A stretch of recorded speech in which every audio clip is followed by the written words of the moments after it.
Every night, you disappear. The body stays behind, but something in you quietly slips away, through a door no one can find while awake.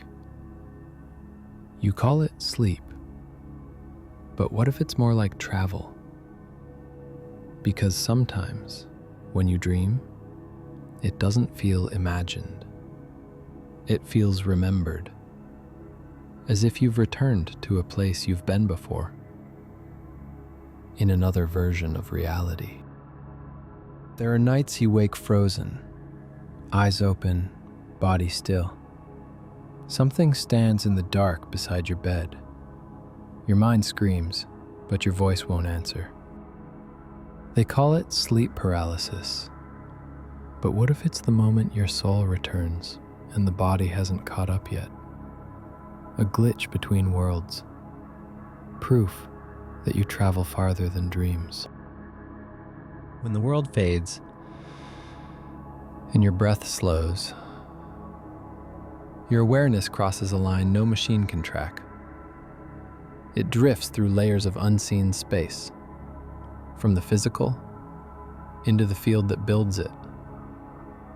That's where time folds, where emotion becomes landscape and thought becomes light. You don't just rest there.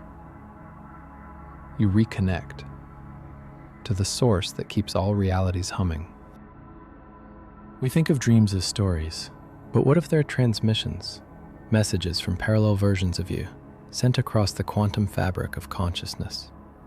Every image, every whisper might be your higher self translating energy into vision. Not fantasy, communication. Sometimes, before you sleep, you feel that gentle pull, the edge between waking and drifting.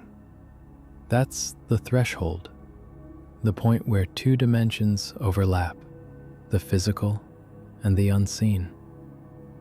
Fall too fast and you forget.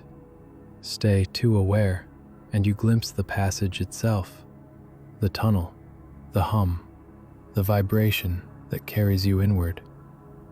That's not imagination. That's the gateway.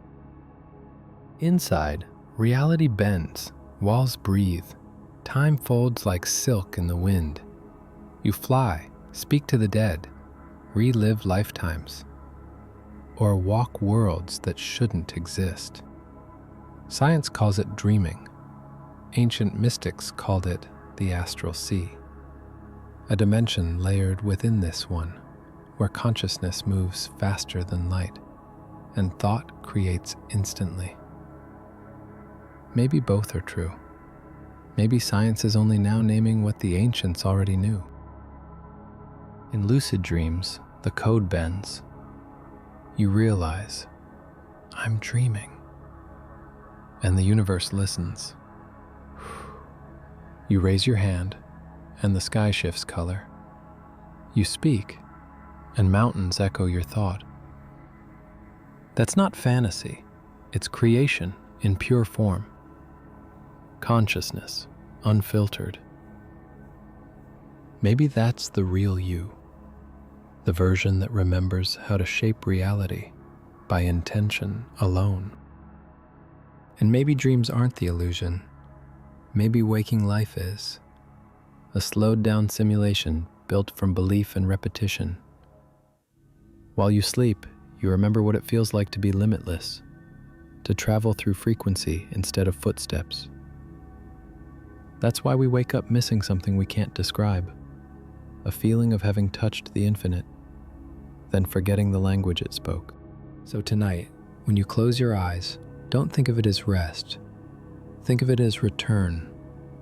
The body will stay, but your consciousness will roam the unseen corridors of creation, the places where new realities are born. And if you listen carefully, you might hear it. The quiet hum of the universe breathing through you, reminding you you were never asleep. You were only remembering.